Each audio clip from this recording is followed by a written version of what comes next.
আমরা জানাতে চাই আজকের এই বিক্ষোভ মিছিল, এই বিক্ষোভ সমাবেশ কেন সৃষ্টি হতে হলো, কেন আজকে আমরা ছাত্র জনতার রক্ত টকবগিয়ে উঠতে হলো। আপনারা তো আমাদের ভাই, আমাদের সহযোদ্ধা। আপনারা মনে করছেন আগামীতে কোনো পাগলও নাকি বলবে না যে ক্ষমতায় কে আসতে যাচ্ছে, এতই আপনাদের কনফিডেন্স। তাহলে কেন আপনারা এই ভয়ের রাজত্ব চালাইতে হবে? আপনারা এই দ্রুত সময়ের ভিতরে আপনাদেরকে বলবো সাংগঠনিক ব্যবস্থা গ্রহণ করার জন্য, এবং দেশের যে ইন্টারিম সরকার আছে আপনাকে দৃষ্টি আকর্ষণ করে বলতে চাই, আপনি ফখরুলের মতো হয়ে যান।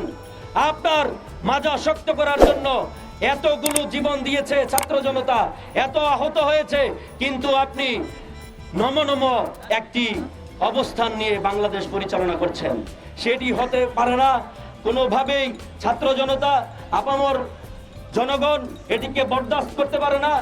আমরা আগামীর বাংলাদেশে কোনো স্বৈরশাসক হয়ে উঠুক, সেটি আমরা হয়ে উঠতে দিতে পারি না। তাহলে বুঝে নিন জনগণ, আগামীর ক্ষমতায় যদি বিএনপি আসে তাহলে আপনাদের অস্তিত্ব কোথায় যাবে? বাংলাদেশকে একটি বড় পিশাচ রাষ্ট্র হিসেবে বাংলাদেশকে বিক্রি করে দিয়ে তারা পালিয়ে যাবে। এই অবস্থান আমরা কোনোভাবেই এই বাংলার মাটিতে হইতে দিতে পারি না। আমরা বিএনপি সহ আপনাদের চেয়ারপারসন জনাব খালেদা জিয়া সহ তারেক রহমানকে বলে দিতে চাই, আপনি লন্ডন থেকে বাংলাদেশের এই পরিস্থিতি নিয়ে বয়ান দিবেন, সেটি হইতে পারে না। যদি রাজনীতি করতে হয় দেশের মাটিতে ফিরুন, দেশে এসে রাজনীতি করুন।